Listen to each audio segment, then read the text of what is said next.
Hi folks, hope you're okay. It's good to see you. We're looking at the historical reliability of the Old Testament. We're looking at this book, Josh McDowell, and we're looking at quantity of manuscripts. We looked at the quality of manuscripts, now we're looking at the quality.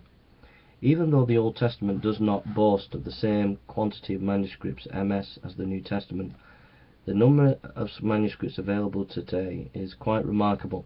Several reasons have been suggested for the scarcity of early Hebrew manuscripts.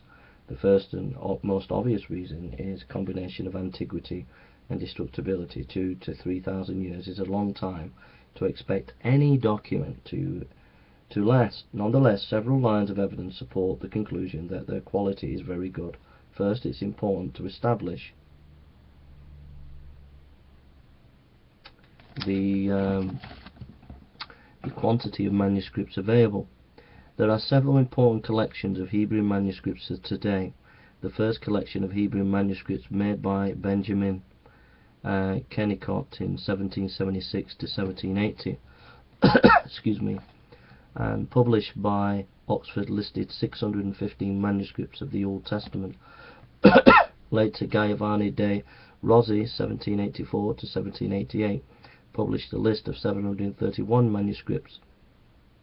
The most important manuscripts discoveries in modern times are those of the Cairo Geniza 1890s and the Dead Sea Scrolls 1947 excuse me, and the following years.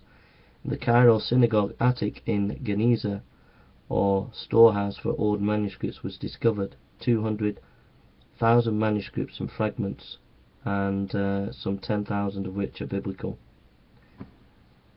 One scholar writes, near the end of the 19th century, many fragments for the 6th to 8th centuries were found in an old synagogue in Cairo, Egypt, which had been St. Michael's Church until AD 882. They were found there in Geniza, a storage room where worn or faulty manuscripts were hidden until they could be disposed of properly. This Geniza had apparently been walled off and forgotten until its recent discovery. In this small room, as many as 200 fragments were preserved, including biblical texts in Hebrew and Aramaic. The biblical fragments date from the 5th century AD. Wow. Of the manuscripts found in the Cairo Geniza, about one half are now housed at Cambridge University. The rest are scattered throughout the world. Cairo Geniza's authority, Paul Kale, has identified more than 120 rare manuscripts prepared by the Babylonian group of Masoretic scribes. The largest collection of Hebrew Old Testament manuscripts in the world is in the second Furkowicz collection in Leningrad. It contains 1,582 items of the Bible and Masorati, the Masorah on parchment, 725 on paper, plus 1,200 additional Hebrew manuscript fragments in the Antonin collection.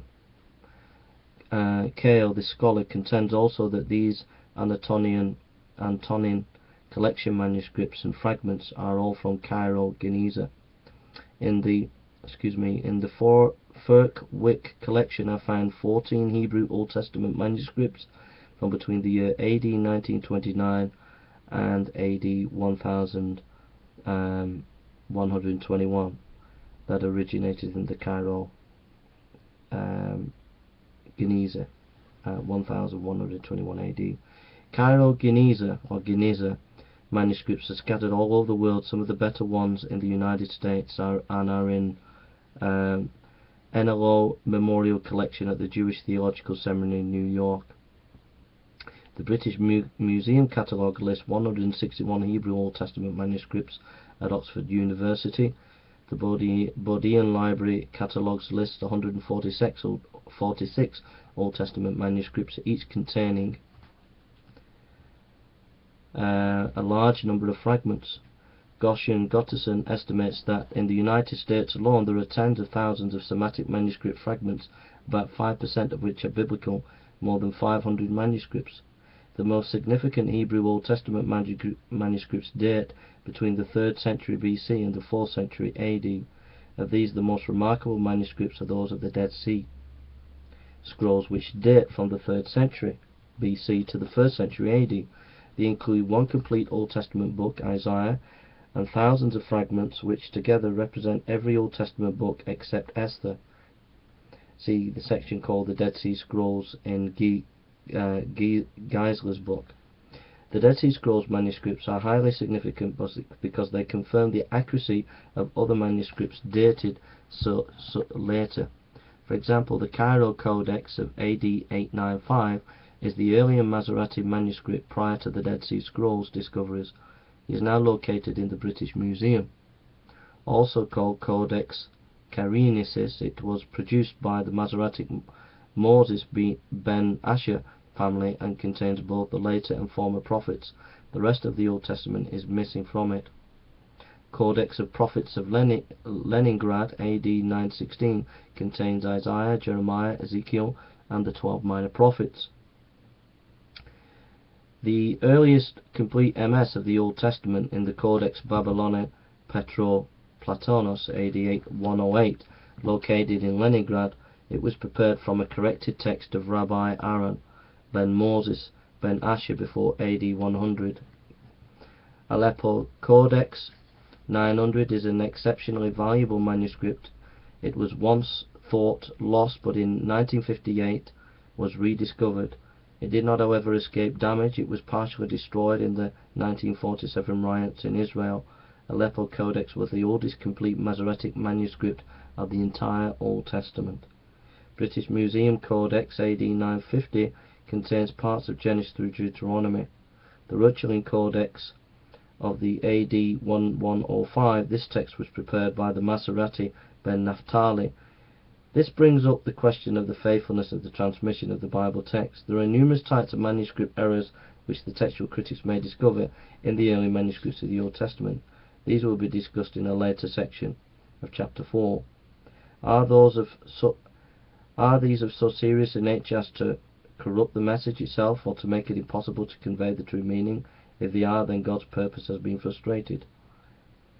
He could not convey his revelation. If he did not exercise a restraining influence over the scribes who wrote out the standard and authority copies of the scriptures, then they corrupted and falsified the message. If the message was falsified, the whole purpose of bestowing a written revelation has become to nothing.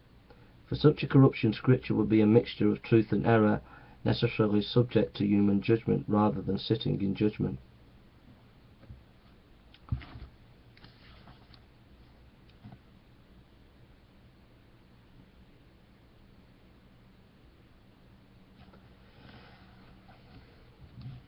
So, the chances of the corruptions coming in the text, this is what F.F. Bruce says about the text, about the Masoretes who translated the Old Testament.